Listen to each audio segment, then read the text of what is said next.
जी हाँ दोस्तों, आप देखना शुरू कर चुके हैं प्लान्स एडुकेयर का चैनल, जिसके माध्यम से आप 10th क्लास की और 9th क्लास के मैथमेटिक्स, साइंस और एसएसटी के आपको अपडेट्स मिलते रहेंगे। जिसमें फ़िलहाल हम लोगों ने एक चैप्टर स्टार्ट कर दिया है जिसका नाम है क्वाड्रेटिक इक्वेशन।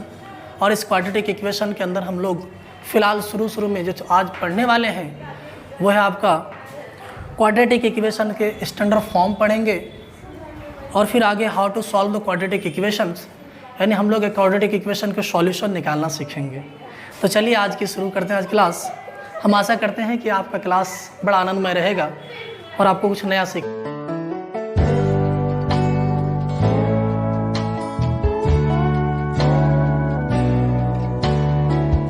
को मिलेगा। Exercise 4.1 question number 2 first number देखो जरा सा। इसमें सिंपल सी बात है जी, क्या है? सिंपल सी बात है बेटा। The area of the rectangular plot is 528 metre square. The length of the plot is one more than the twice its breadth. We need to find the length and the breadth of the plot. ये कैसे करोगे ये बताओ। इसमें यह कह रहा बच्चे कि अपने पास एक रेक्टेंगल है। क्या है? अपने पास एक रेक्टेंगल है जिनकी एरिया 528 मीटर स्क्वायर है। इनके लेंथ के बारे में ये कहेंगे बेटा, इनका जो लेंथ है इनका ट्विस से वन ज़्यादा है, one more than twice of the breadth. Breadth को मान लेते हैं, इसका मतलब ब्रेथ को कुछ अज्यूम करने की ज़रूरत है। अगर मान लें हमने कि ब्रेथ x मीटर है तो लेंथ क्या हो जाएंगे? Twice, one more than twice means 2x + 1। अब इस चीज़ को आप अलजेब्रिकली कैसे रिप्रेजेंट करोगे? इसमें कुछ चीज़ लिखोगे। लो मान लिया हमने, क्या करोगे भाई कि लो मान लिया हमने breadth of rectangle is x metre, then length will be 2x + 1 metre. इसको आप कैसे रिप्रेजेंट करोगे जी? Metre, x metre, 2x + 1 metre, क्योंकि वहाँ मीटर स्क्वायर है। अगर यह सेंटीमीटर होता तो सेंटीमीटर और सेंटीमीटर स्क्वायर होता। यहाँ तक कोई दिक्कत वाली बात नहीं है। अभी आगे देखो जरा सा।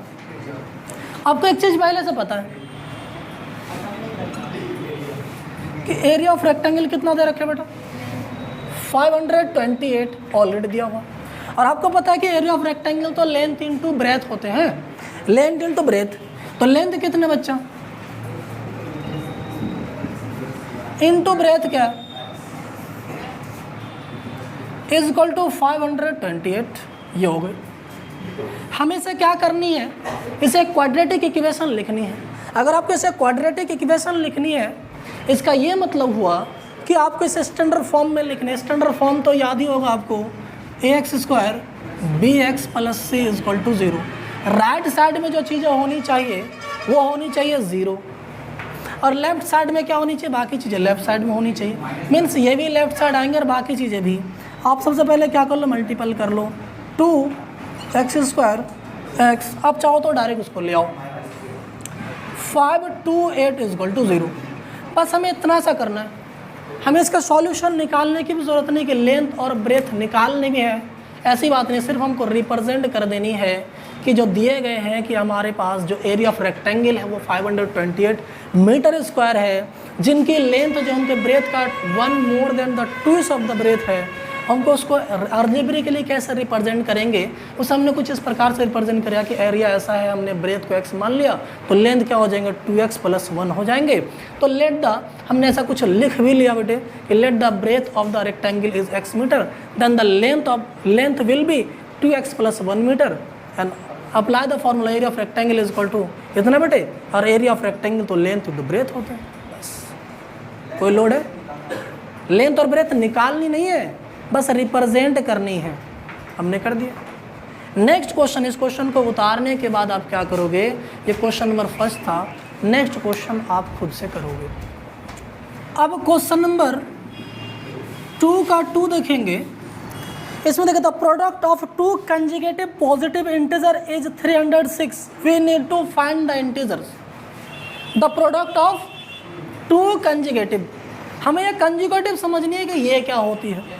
कंजुगेटिव मीन्स लगातार बेटे। फॉर एग्जाम्पल अगर मैं 2 कंजुगेटिव या 3 कंजुगेटिव नेचुरल नंबर की बात करूँ, तो अगर मैं पूछ रहा हूँ 6 से मैं शुरू करूँ तो अगला क्या होगा, अगला बढ़िया। अगर मैं 10 की बात करूँ, किसकी बात कर रहा हूँ, अगला क्या होगा, 12 होगा। अब देखो असल में आप कर क्या रहे हो, असल में आप ये कर रहे हो कि ये 10, तो अगला क्या करो 10 + 1, अगला क्या कर रहे हो बच्चे 10 + 2, अगला 10 + 3 कर रहे हो। तो अगर मैंने पहला वाला क्या मान लिया बेटा x मान लिया, तो दूसरा क्या हो जाएगा, दूसरा हो जाएगा बेटा x + 1, नेक्स्ट क्या हो जाएगा x + 2, और इसी प्रकार हमारा क्या हो जाएगा x + 4। जब आपको 2 कॉन्जुगेटिव कहेंगे, हाँ जी 3, अगर आपको क्या कहेंगे 2 कॉन्जुगेटिव तो x, तो नेक्स्ट क्या हो जाएंगे x + 1, अगर 3 कॉन्जुगेटिव कहेंगे तो अब नेक्स्ट क्या हो जाएंगे बेटा x + 2, और इसी प्रकार x + 3। इस प्रकार के ये कॉन्जुगेटिव वाले कॉन्सेप्ट दोबारा आपके सामने आएंगे कब, जब आप पढ़ोगे अर्थमेटिक प्रोग्रेशन पढ़ोगे बेटा, वहाँ भी ये कॉन्जुगेटिव वाले कॉन्सेप्ट आएंगे। अब भी आप हमसे पूछना चाहते हैं कि इस क्वेश्चन को कैसे करें। इसमें कह रहा the product of 2 conjugative integer is 306, we need to find the integers. ये क्वेश्चन है भाई। इसका क्या मतलब है कि लो मान लिया हमने, let the integers are, integers are के बजाय अगर हम लोग ऐसा मान लें बेटा कि let the 2 conjugative integers are, क्या होंगे, अगर फर्स्ट आपका x है बेटे, तो नेक्स्ट क्या हो जाएंगे x + 1, फिर क्या लिखना है आपको, रेस्पेक्टिवली लिखना है आपको। क्या लिखना है भाई, रेस्पेक्टिवली। फिर अगर देखो बेटा ATQ, अब क्या है, अब इन दोनों का प्रोडक्ट है 306, मीन्स प्रोडक्ट मीन्स समझ रहे हो बेटा आप,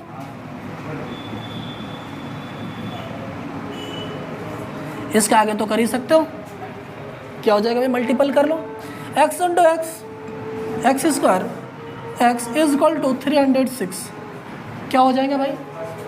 इसके बाद हो जाएंगे x² + x, आपको पता है कि चीज़ें क्या होनी चाहिए, राइट साइड 0, और जो भी चीज़ है इस तरफ हो जानी चाहिए, 306 = 0। ये हो गया आपका इक्वेशन, अलजेब्रिक इक्वेशन, एक क्वाड्रेटिक इक्वेशन मिल गई सिचुएशन के लिए कि अगर 2 कॉन्जुगेटिव दिए गए हैं नंबर और जिनके इंटीजर हमें निकालनी है और उसका प्रोडक्ट दिया गया है, तो हमने क्या मान लिया, let the 2 conjugative integers are, first अगर x है तो नेक्स्ट x + 1, ऐसा बेटे। ATQ ऐसा कुछ कर लेंगे।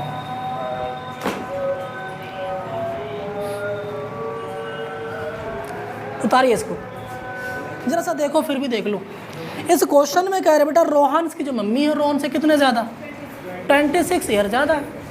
यानी रोहन को अगर मैं 20 कहता हूँ तो ये 46 है उनकी मम्मी। अगर मैं रोहन को 20 कह दूँ तो ये कितने हो जाएंगे, 46।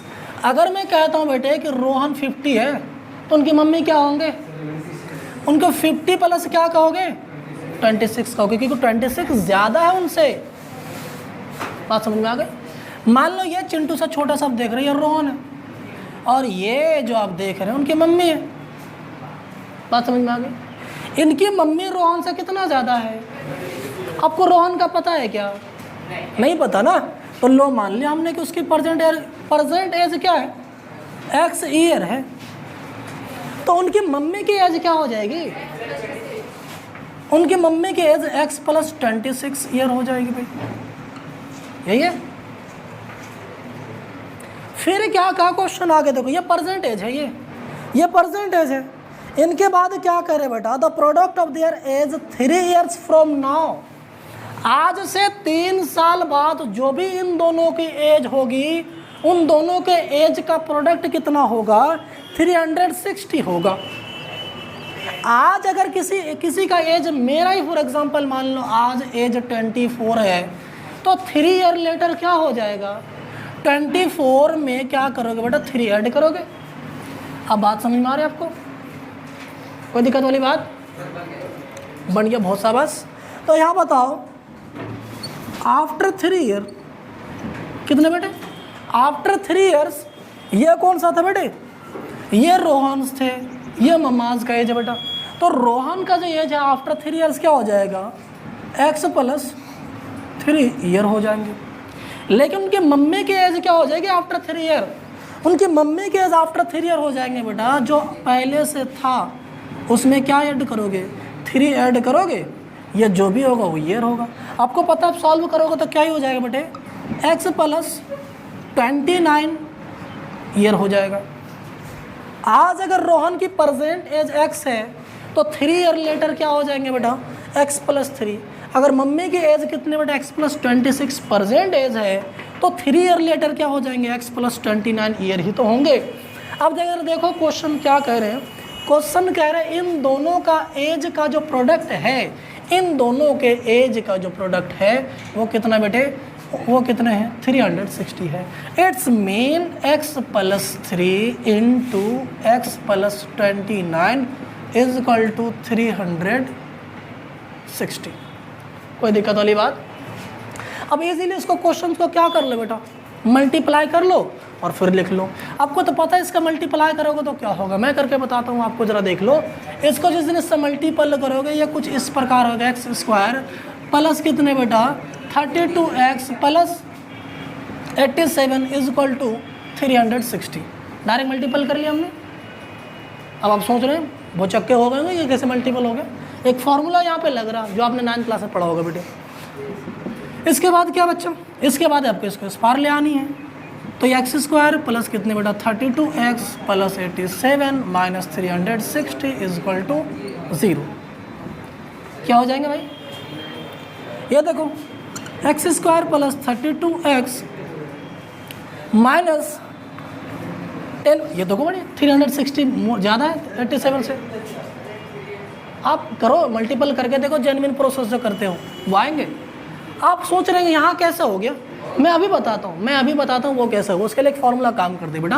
आप मल्टीपल करो जो जेन्युइनली आप करते हो, इससे x से एक बार मल्टीपल करो, 3 से एक बार मल्टीपल करो और एग्जैक्टली वही पाओगे जो यहाँ किया हुआ है। करके देखिए आप। अब रेड्यूस कर लो, 10 में से 7 रेड्यूस करोगे तो क्या हो जाएंगे भाई 3, 5, 15 में से 8 रेड्यूस कर लो 7, फिर यहाँ कितने हैं 2 = 0। ये हो गया आपका क्या, ये हो गया आपका इक्वेशन। जो आपने जो दिए गए इन्फॉर्मेशन था बेटा उनको आपने अलजेब्रिकली रिप्रेजेंट कर लिया है। और बस आगे सीखेंगे कि कैसे इस प्रकार से उसके उनके दोनों का एज, उनके मम्मी का और रोहन का प्रेजेंट एज हम लोग कैसे निकाल सकते हैं, वो बाकी नेक्स्ट क्लास में देखेंगे। फ़िलहाल आप ये बताओ कि आपको जो इन्फॉर्मेशन दिया गया था ये चीज़ आप कर पा रहे हो कि ये क्या दिए गए थे उसको कैसे डील किया गया। सिंपल सी बात है कि उनका एज क्या, रोहन के मम्मी का एज है बेटा, उनकी मम्मी रोहन से 26 ईयर ज़्यादा है। इसका मतलब ये है कि आज को अगर मैं इसका x मान लूँ, देखो इस क्वेश्चन नहीं है, ये सिर्फ एक प्रॉब्लम नहीं है, ये क्या बच्चे, इसे आप क्या कर लो, इसे आप एग्जाम्पल की तरह सेट कर लो बेटा। इस तरह के आपको क्वेश्चंस और मिलेंगे आपको, जहाँ पे आपको बार बार ऐसी चीज़ें मिलेंगे। तो आप मान लो इस चीज़ को देखो बेटा, रोहन के एज दे रखे हैं, उनके मम्मी के एज दे रखे हैं, कई बार किन्हीं के भी एज दे सकते हैं, तो परसेंटेज पहले मान लो। अगर कोई ज़्यादा ओल्डर है बेटा या फिर कई बार हो सकता है छोटा हो या बड़ा हो, फिलहाल तो बड़ा दिख रहा, तो मैं इसको क्या मान लिया, x मान लिया। तो ये 26 ओल्डर है, तो ओल्डर है इसका मतलब क्या, आज अगर वो x है तो वो कितना हो जाएंगे, x + 26 ईयर हो जाएंगे। 3 ईयर लेटर या आफ्टर 3 ईयर, आज से 3 साल बाद बढ़ेंगे ही बच्चा का एज, तो उनका भी एज तो बढ़ेगा, रुक थोड़े जाएंगे, इनका एज बढ़ जाएगा तो ये क्या हो जाएंगे बेटा x + 3 हो जाएंगे, और ये क्या हो जाएंगे x + 26, उसमें 3 ऐड कर लोगे तो x + 29 ईयर हो जाएंगे। ये दोनों का आज से 3 साल बाद का एज है, और यही क्वेश्चन में कहा कि 3 ईयर लेटर या 3 year after the age of their the product of their age will be 360। कर लिया, फिर उसको सॉल्व करा। 4 नंबर, ये अपने आप में एक टुच्चा क्वेश्चन है, ये बहुत ही टुच्चा क्वेश्चन। हाँ जी, फॉर्मूला ही लगाने हैं। इससे पहले कि मैं ये क्वेश्चन कर लूँ, आपको बेसिक पता है या नहीं, मैं जरा पता कर लेता हूँ। डिस्टेंस का फॉर्मूला क्या होता है बेटे, स्पीड इनटू टाइम। तो टाइम इक्वल टू क्या फॉर्मूला हो जाएगा, डिस्टेंस बाय, यही है क्या, कोई दिक्कत वाली बात है क्या, बढ़िया है जी बढ़िया। इसमें देखो क्वेश्चन देखो बच्चा, अब एक ट्रेन की बात हो रही है, किसकी बात हो रही है? एक ट्रेन की बात हो रही है कि एक ट्रेन क्या कर रही है, डिस्टेंस ट्रैवल कर रही है। कितना डिस्टेंस है बच्चा? पहले ये पता कर लो कि यहाँ से यहाँ तक ट्रेन को जानी है, मान लो, और वो डिस्टेंस कितनी है? 480 किलोमीटर। ये क्या हो गया बच्चा? ये तो डिस्टेंस हो गया। और इस पे क्या चल रहे हैं? एक ट्रेन चल रहे हैं, और इस ट्रेन की स्पीड कुछ तो होगी, हमें ना पता, आपको भी नहीं पता, तो मान लेते हैं कि वो x किलोमीटर पर आवर है। बात समझ में आ गई? x kilometre. तो बताओ यार, ये इतना डिस्टेंस और इतना स्पीड है, ये तो स्पीड है और ये तो डिस्टेंस है। ये डिस्टेंस है, ये स्पीड है, क्या टाइम लगा होगा? क्या टाइम लगा होगा? जो भी इसे टाइम लगा होगा उसे t1 कह देता हूँ मैं। पहली बार जो लगा होगा समय, उसको t1 कह देता हूँ। t1 is equal to distance by speed 1। ये पहला स्पीड है जी। और ये क्या हो जाएंगे बच्चे? ये हो जाएंगे डिस्टेंस 480 बाय x, और जो भी होंगे ये अब आवर होंगे, ये टाइम होंगे। इतना समय लग जाएगा। लेकिन अब उसमें क्वेश्चन देखो कि अगर किसी कारणवश क्या, अगर स्पीड को क्या कर दिया जाता बेटे? कम कर दिया जाता। कितना कम कर दिया जाता? तो केस 1 ये हमारा कि वही सेम ट्रेन की अगर स्पीड क्या होती, जो पहले स्पीड रही है उससे कम होती। कितना कम रे बच्चा? उसमें 8, जो भी है स्पीड उससे 8 किलोमीटर कम होती, मतलब ये नया स्पीड हो गया। बात समझ में आ गई? आप वीडियो को फिक्र ना करो, इधर समझो। वीडियो अच्छे होंगे तो अपलोड हो जाएंगे, और अच्छे होंगे इसमें क्या दिक्कत है? जो दिल से हो रहे थे अच्छे बुरे, उसमें कोई दिक्कत नहीं। हम यहाँ देखो x - 8 किलोमीटर पर आवर। यहाँ तक समझ में आ गई आपको? तो भाई साहब डिस्टेंस तो अभी भी वही है जो कवर करनी है। तो मुझे बताओ इस बार जो टाइम होगा, चूँकि हमने कंडीशन सेकंड लिया तो टाइम सेकंड कह दिया हमने, इस बार तो डिस्टेंस वही होगा, फर्क सिर्फ स्पीड का होगा। और ये कितना होगा बच्चा? स्पीड डिस्टेंस तो वही है बेटा, स्पीड क्या है? x - 8। चलो इसको ऐसे रहने दो, ये हो गया आवर। अब क्वेश्चन फिर आगे पढ़ो। इस क्वेश्चन में यह कह रहा है बेटे कि समय जो समय लगता वो 3 आवर ज़्यादा लगता। 3 आवर ज़्यादा लगने का मतलब समझ रहे हो आप? 3 आवर ज़्यादा होने का क्या मतलब बेटे? ये वाला जो टाइम है वो पहले वाले टाइम से 3 आवर ज़्यादा है। कम किधर? 3 आवर ज़्यादा है। यानी जो पहले समय, देखो स्पीड अगर ये रहा बेटे तो ये समय रहा, अगर स्पीड कम हुई होगी तो टाइम तो ज़्यादा लगेगा ही। फॉर एग्जांपल मैं ही यहाँ से चल रहा हूँ, मैं इस स्पीड से चल रहा हूँ, तो हमको क्या लगेंगे? कम समय लगेंगे। लेकिन अगर मेरी स्पीड थोड़ी क्या हो जाएंगी? कम हो जाए। ज़रा देखो ऐसा, अगर मेरी स्पीड कम होगी तो टाइम ज़्यादा लगेंगे, क्योंकि स्पीड और टाइम कैसा है? ये प्रोपोर्शन इनवर्सली प्रोपोर्शनल है। इनवर्सली प्रोपोर्शनल मीन्स ये होगा कि स्पीड बढ़ेगी तो टाइम घटेगी, और अगर स्पीड बढ़ेगी तो टाइम घटेगी, और स्पीड घटेगी तो टाइम बढ़ेगी। इसका मतलब ये है कि पहले से जो दूसरा वाला टाइम है ये 3 आवर ज़्यादा है, ये सरकार ने दे रखी है। इसका क्या मतलब हुआ? इसका ये मतलब हुआ कि हम लोग अगर अकॉर्डिंग टू क्वेश्चन देखें ये जो T2 है, ये T2 ज़्यादा है T1 से। कितना ज़्यादा है? 3 आवर ज़्यादा है। इसका मतलब ये हुआ कि T2 से अगर T1 रिड्यूस कर दूंगा मैं तो मुझे क्या मिल जाएगी? 3 मिल जाएगी। यही बात हुआ ना? इससे ये 3 ज़्यादा होने का तो ये मतलब है। हालांकि इसको कई तरीके से लिखा जा सकता है, हमने ऐसा लिखा, आपको समझ में आया तो ठीक है, वरना मैं दूसरे तरीके से लिख देता हूँ। यहाँ तक कोई दिक्कत वाली बात है? यहाँ तक कोई दिक्कत वाली बात नहीं है। अब T2 - T1 = 3 का मतलब समझ रहे बेटा? ये वाले समय इस वाले समय से 3 आवर ज़्यादा है।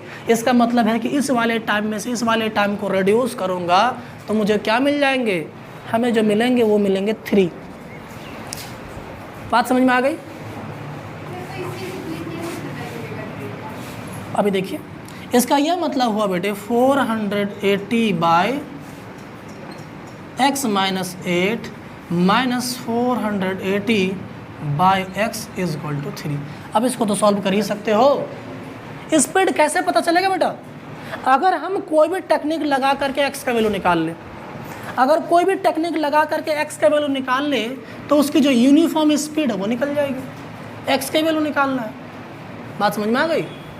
अभी हमने वो एक्स का वैल्यू निकालना नहीं सीखा है।